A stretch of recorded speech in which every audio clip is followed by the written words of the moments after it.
Good morning বন্ধু বান্ধৱীসকল, কেনে আছে আপোনালোকে? ভাবিলোঁ আজি আম জ্বলা পচলা খাওঁ। তৎক্ষণাত মোৰ দোকানৰ পিছত ডাল ভৰি লাগি থকা আমডাললৈ মনত পৰি গ'ল। ভাইটি এটাক ওচৰৰ আম এটা পাৰিব দি কিনে মই লাঠি এডাল লৈ কিনে কোবাই কিবা কৰি আম এটা পাৰিলোঁ আৰু।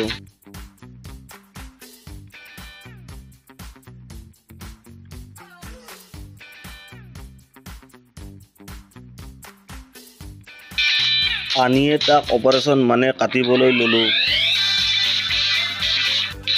মই পিছে অলপ ডাঙৰকৈ কাটি খাইহে আমবোৰ ভাল পাওঁ, সেইকাৰণে অলপ ডাঙৰকৈয়ে কাটিলোঁ।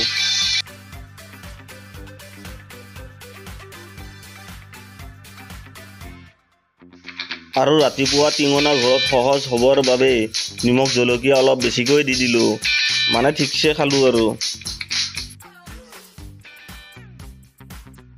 ভিডিঅ'টো চাই ভাল লাগিল যদি লাইক, শ্বেয়াৰ আৰু ছাবস্ক্ৰাইব কৰি দিব নাপাহৰিব দেই গাইজ।